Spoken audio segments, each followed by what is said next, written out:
Hi everyone, welcome to this live webinar. Nice to be here with you all guys on FXtrade.com team. Hello Adinda, hello Annie, and welcome to another Beginner's Corner webinar.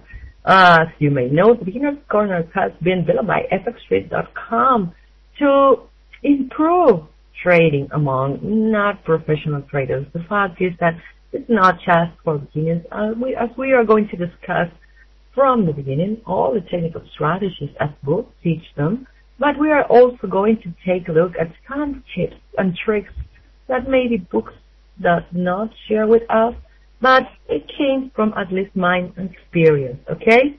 Anyway, is the sound okay? Can you hear me good? Has today been profitable for you, or have you done like me? Avoid trading when we have payrolls. I'm not so a good friend of trading in payroll Fridays. I don't like it at all. Anyway, today we are going to start. Let me have any questions or comments. No questions, no comments. Okay, then let me start with what we are going to discuss today, which is Williams percent range indicator and ADX. We are in a series of what we can call trend indicators or oscillators, right? And today is the time for this too. Anyway, as you may know, this Williams percent range is a momentum indicator that help us to highlight overbought and oversold areas in a non-zone trending market, right? As seen from its name, it was developed by Mr. Larry Williams, okay? Despite some this indicator has been developed for the short-term trading in Forex particularly. The fact is that I like to take a look at it mostly in their time frames, daily, 4-hour charts, not smaller than that, okay? Because this indicator tends to be quite sensitive to the market movements than other oscillators, right? So I find it a bit more reliable than oscillators such as stochastic oscillators and tends to saturate a relative strength index, right? So I like it, but in the short term, as it's so sensitive, right, it tends to give a failure signal, right, particularly because of this sensitivity. So I would rather take a look at it on daily and 4-hour chart. Anyway, this indicator, as you may see, is plotted below our chart, right, like almost any other classical indicator, but it's expressed quite differently from other oscillators analysis, right? You have to pay attention that the momentum is present by the figure 0 to less 100, right? That's why we call it an oscillator, because it's sort of close in a range. It fluctuates in a close range in between 0 and less 100, right? We usually said that in the Forex market, right, it exists to buy when the momentum shows upward less 20, right? We are reaching extreme overbought conditions in here. And on the contrary, right, readings below or lower than the 80 tend us to show us oversold conditions in the particular pair under study. As always, I choose pound because I believe that it's the most technical pair we can use, pound dollar. Right, so we are going to see clearer examples. Let me remind you all that no matter what you hear from this side of a screen, right, any kind of technical indicator or technical strategy or trading combination, you need to test it in your own charts and platforms. Why? Because the different time zones, right? I'm working right now with a MetaTrader from the United Kingdom, so they close this when Asia opens, right? We close at GMT, 1 GMT, right? The hour of United Kingdom. If you are working with a United States platform or in Australia platform, your daily candles, your 4-hour candles will be much more different than mine, and the results you may reach with the same indicators could be completely different, right? So keep in mind that we need to do our own backtesting of anything we learn from the internet. We are not going to go blind into the market. That's the worst thing we can do, okay? As you may see, this indicator is interpreted mostly as a stochastic oscillator, right? But the difference is that there is no internal moving in this stochastic oscillator. In other words, the percent Williams always falls between this 100 zero value, but tends to show us this overbought, oversold zones and start reversing earlier, usually, than any other oscillator, right? So, as with all overbought or oversold indicators, before trading with it, it's worth waiting for the price to change direction first, confirming the top or bottom. Keep in mind that when we have a strong dominant trend, these indicators of the oscillators tend to give us fake signals, right? Or saturate at bottoms. In this particular case, if you see in here, indicators break above level 20 is showing us as both. And anyway, and the stream is moving, right? So we need a reversal of the price before entering a trade. One of the ways to confirm such reversals is the indicator crossing back in the contrary way, or the opposite way, of course, the line broken, right? In this particular case, you see that the price starts cutting back the minus 20. We are getting a selling signal that is quite profitable as it produces 130 pips in just one day, right? However, as the dominant trend remains bullish in growth, right, we have quickly seen an indicator reversing and heading back higher, okay? Okay, right? We are going to talk about the general. Then we are going to discuss the particular, okay?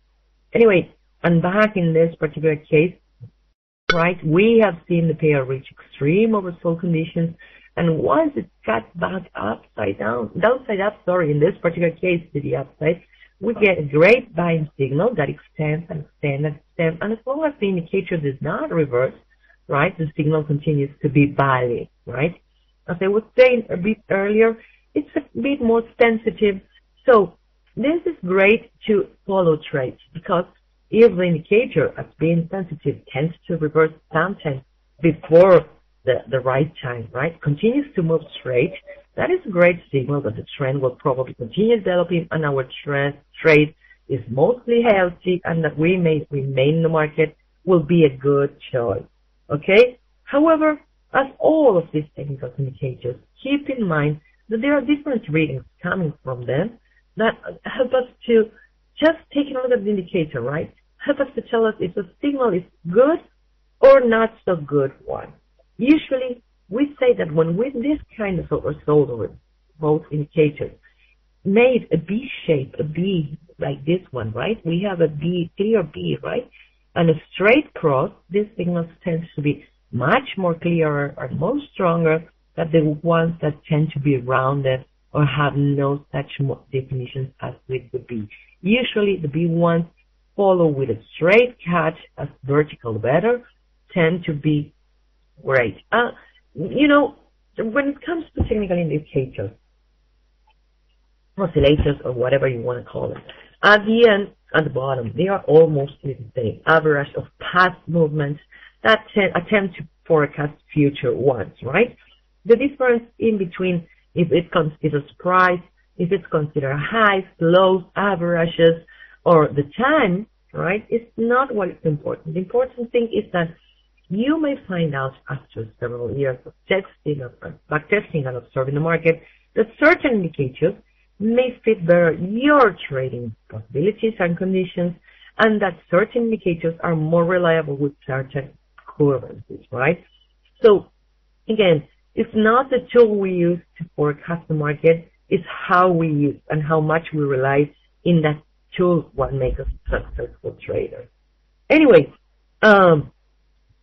the idea of the ability of this indicator to anticipate a reversal in the price, okay, is extremely interesting, okay? This indicator usually creates a fall and turns upward a few days before the price moves upward, right? We've seen the indicator falling, right, turning upwards, right, a few days before the price really moves upward, meaning we have this sort of movement in here, right? A bearish movement, a pull back to the 20, another slide, and then finally we see the break higher, right? If you take a look at that, such movements, the same happened here. Indicator fall, found support, retreat, right back, and then it finally gives a good run. So if you are used, okay, or if you get used to watch this particular indicator, you will find out that when this sort of figure is made by the indicator, there are higher possibilities of seeing a reversal in the trend. I'm not talking about a short-term or just a selling or buying signal, right? A very interesting price reversal that may last a few days, okay?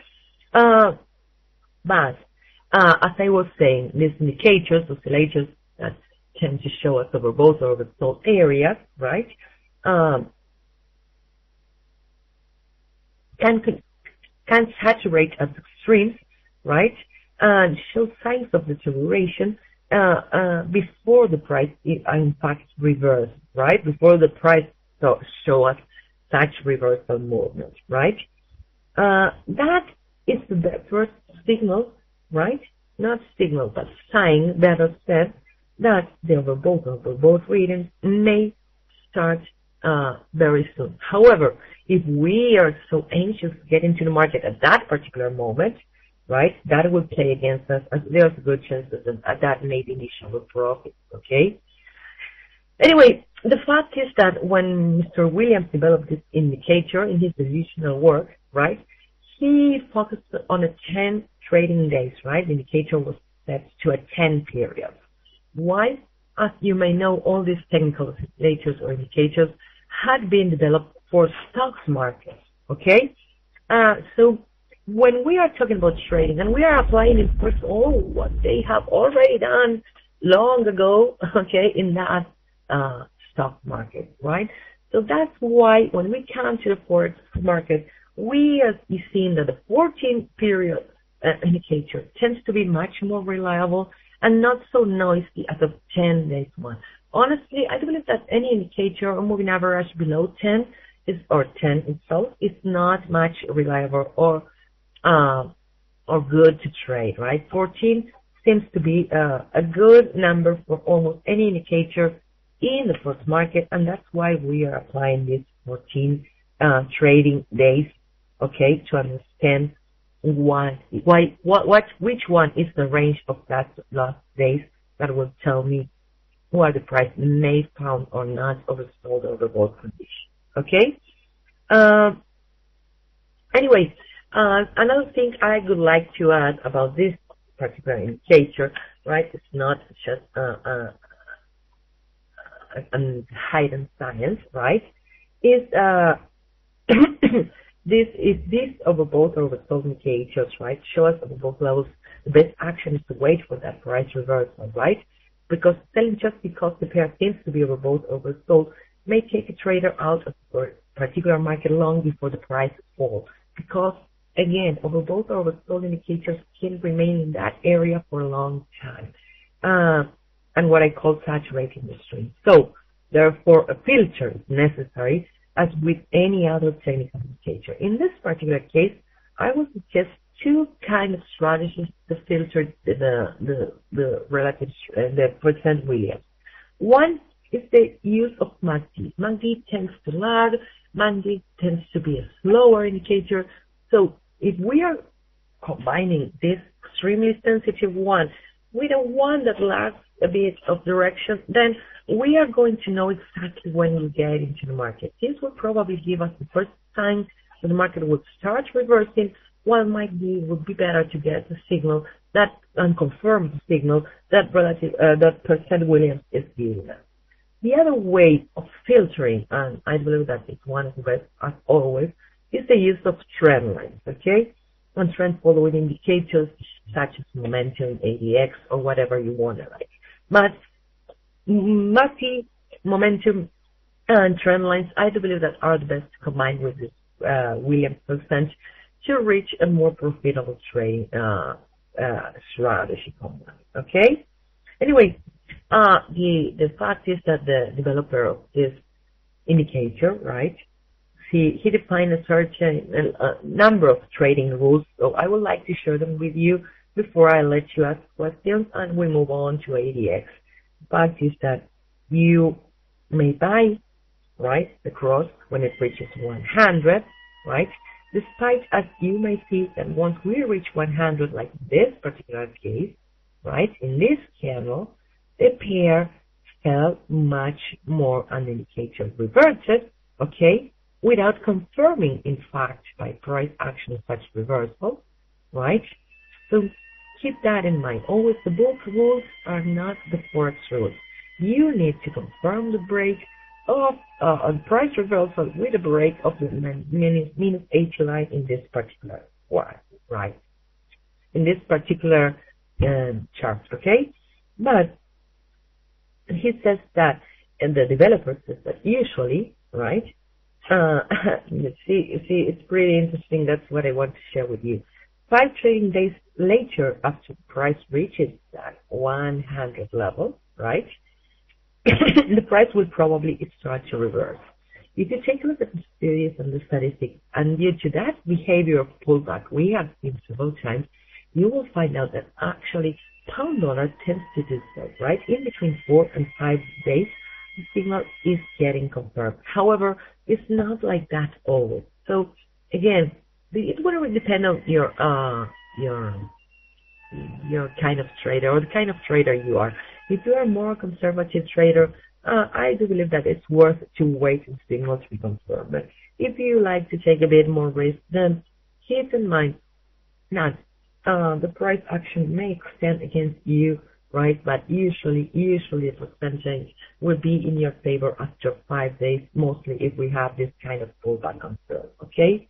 Anyway, the rule is fine when the pair is in 100, when the indicator is in 100, right? It seems to be also that we must sell when we reach the 0 level, right? When this comes into play, well, actually, this is mostly valid when we have a clear trend, okay? If we have a clear bearish trend in the cross as we reach the 0 level, okay, or approach to it, then yeah, you can sell at those levels, okay? But if we are in the middle of the bearish trend, right, reaching 100 level, it's not a warranty that the market will reverse, right? Indicators are always 100% more profitable when following signals following the dominant trend, okay? Now, I guess you get what I tried to say, right? If the dominant trend is bearish, they have a selling signal, it will probably develop much more faster than in the middle of a bearish trend, having a bullish signal, right? That will take longer to develop, right? In this particular case, we have been seeing the pair aiming to give us buying signals since the 61.70 level. Despite we rose 100 pips, the fact is that the market quickly reverses and the pair extended slide. That's why I'm not feeling too comfortable taking signals against the sign just because the indicator has reached the 100 area. Okay? Anyway, I'm coming back to the rules set by the developer. Okay? In trending markets, okay, when the pair reaches oversold values, that is in between 80 and 100, right? You have to buy dips in uptrends, okay? Yet an overbought value is, meaning the other stream, 20 or 0 to 0, okay? Look to size in uptrends, right? That's what we are looking in here, right? But if the market is in range, right? If we are limited to a certain limited trading range, right? You would need to buy near the bottom of the indicator and sell when the indicator is at top. Honestly, I believe it's a quite simple indicator, but it's quite useful as per it's sensitive. Right now, I believe that that's the only advantage this kind of indicator may have compared to analog oscillators such as stochastic or even commodity channel index. Okay? Let's go on with the next one. In this particular case, we are seeing the same pound dollar 4-hour chart, this time with ADX. Okay? I believe that this is one of the best pairs of the best indicators we have today in the market because as it has the concept of volatility, meaning a directional movement of price incorporate in their formula, right? It tends to be one of the most reliable indicators we have these days, that we are seeing pound, Australian dollar, or Swiss franc even moving in a quite straight way in the market. Anyway, this in particular one was developed by Weiler, right? Weiler has a lot of good indicators, right? And this ADX stands for average true range, right? That means the distance the price moves since the close of the previous session, okay? It's always comparing current price on this true average range, comparing the mix to the close of the previous session, right? And it's the maximum distance between the maximum and the minimum of this session, or the distance between previous close and actual session maximum plus the distance between previous close and actual session minimum. Honestly, I'm not posting the formulas of all the indicators because we are not too interested in seeing how they're calculated, but what are the results we get from the market, right? So, to use it to forecast the market, we have to understand one first basic principle. As higher the indicator value goes, right, and I mean the black line, this is the indicator itself, right, the higher is the strength of a trend change. There is a non-written rule that says that it's very, very hard to see this ADX overcoming the 60 level, right? As you may see, I have the 60 market, right? And despite the strength of the trend, right, as higher it goes once above 40, there's more chances of a reversal in the dominant trend. We are reaching an end of that trend. Readings above 60 are clearly rare in the forex market, okay? However, as the indicator continues rising, right, at once above, the fact is that the book says 20, and you can see the 20 level market. I do believe that the indicator should be about 25. And as I was saying, however, as above the 25 is rising, okay, it's telling me that the trend is strong, okay? So, it's not telling me where the trend is going, because in this particular case, the indicator is above the 25 level, right? And the strength of the trend is bearish, right? Like in this particular case, this example here, the indicator continues rising, telling me that this bearish trend is strong. It's not giving me the direction of the trend, just the strength of it, okay? In this particular case, we have the coincidence that, of course, we have the rising indicator and the bullish trend.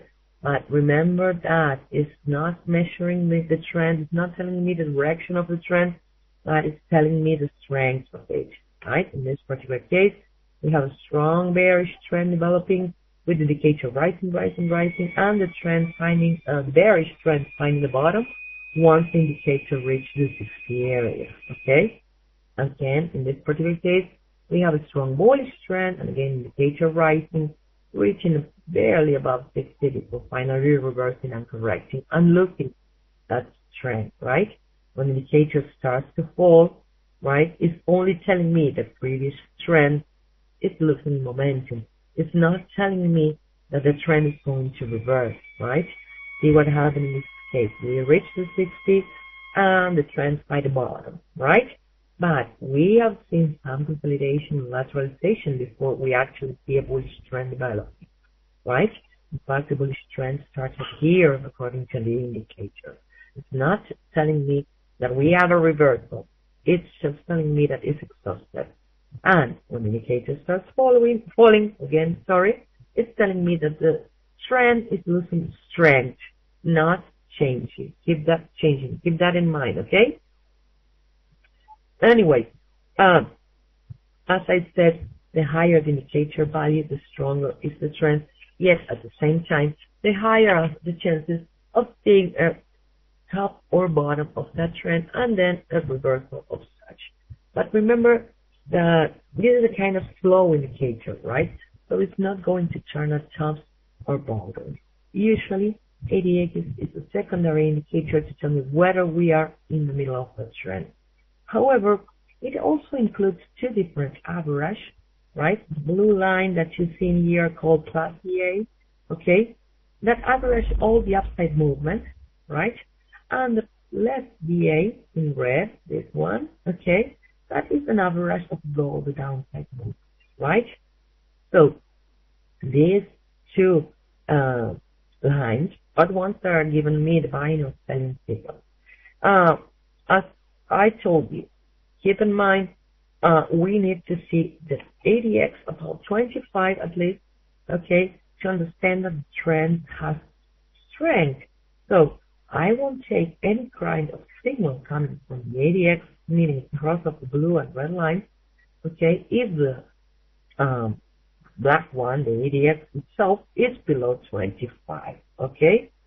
So how do you read the signals in this particular indicator?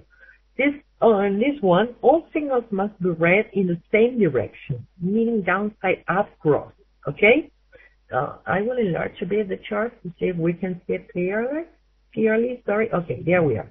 In this particular case that we have a cross, how do we read it, right? How do we read this cross? We read that the positive one, right, is crossing the negative one downside up. So that's what we understood as buying signals, right? I'm not reading the opposite. I'm not reading that this red one is crossing to downside, right? I'm reading always to the upside. In this particular case, when the red one is crossing the blue one, right, is telling me that I should sell, right? The negative line crosses downside up the blue one, and it's telling me to sell because that's what we understand as a bearish signal, right? How do you determine, or how could you determine your profits, your stops, your limits? Okay, there are different ways to calculate it, okay? One of the things you may like to know is that everything in the market, right, reduces to the same behavior. In this particular case, we have a selling signal with an indicator above 30, okay? So, or in the 30 area. So that means that it's a reliable trade and a good one. Where I should place myself, I usually choose to place myself above recent highs, okay? That will depend, of course, on the distance of recent highs, but I usually tend to place myself above recent highs, as I believe that the break of this level, when we have a signal that the trend may change, break above that should discard, right, the possibility of such a bearish or a trend change, right? So that's the first thing I need to know. I will place my entry. If the place are here, I will place myself above recent highs in this particular case, and I will go observing the behavior of the indicator if I have time to stay on the market. In this particular case, you may notice that the red line completes a pullback to the blue one, failure to break below, right? We have a failure line one signal in this particular case, and on contrary, the red line was still with bullish momentum and crosses the ADX line. When the line that gives you a signal not only crosses the opposite one, but also crosses the ADX line, that's a great signal that the pair will be probably gaining momentum in the chosen direction, okay? The signals are better when we cross not only the opposite ADX level, but we close also the ADX itself. Keep that in mind. Those are most reliable signals. Of course, if that happens when the indicator is below 20, like in this particular case, we should ignore that kind of things, right? We are not seeing here a signal. The indicator is below 20, right? We are not going to buy or sell. We are going to ignore this. We need the relative strength index to rise at least about 25 to try to attempt a buying or selling in the process of study. Okay? Keep in mind that this particular indicator is really much reliable for high yield. I have tested it with Australian dollar. It's quite reliable and profitable indicator for Australian dollar and pound and euro. Not so good to trade with Japanese yen crosses. Okay, if you want to try this one, try with high yields and avoid trading with Japanese yen pairs, right? Okay. Anyway, In this case, we have the trigger of a cut of the trend line and the confirmation when we break the other, right? As long as the indicator continues rising, the trend will probably continue developing in my favor, okay? However, when we find a roof in the indicator, when we approach too high to succeed, well, that's the time what we should close our trade if we are going to stay inside the market for as long as it lasts, right? But of course, the reversal in this case was quite profitable, while in other cases we seen the reversal in a few pips after the few pips, less pips than the first case, or the first good example we discussed, right? So the idea is that moving your stop, mostly if you're trading for charts or daily charts or bigger time frames, moving your stop as the price advances every 15 or 20 pips would be a good and great and idea, okay? And keep in mind that once the indicator, as the indicators should be applied to the opening, okay? Keep that in mind. When you set your indicator, right, apply them to the open, okay? That will take into account the candle opening and not the previous candle close, and will give you updated information of what's going on in the market right now if applied to the open, okay? Take a look at let's move to the 5 minutes, okay? Just an example, right?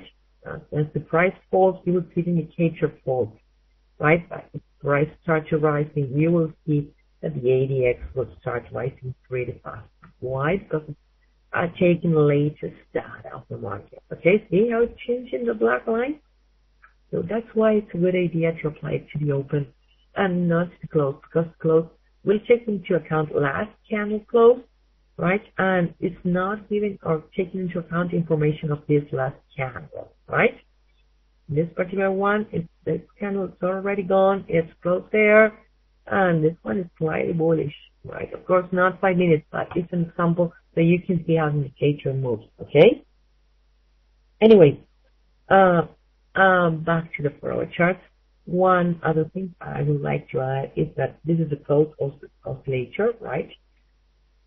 Meaning that it's also fluctuates between C1 and 100, okay? And as I told you, readings above 60 are not common, right?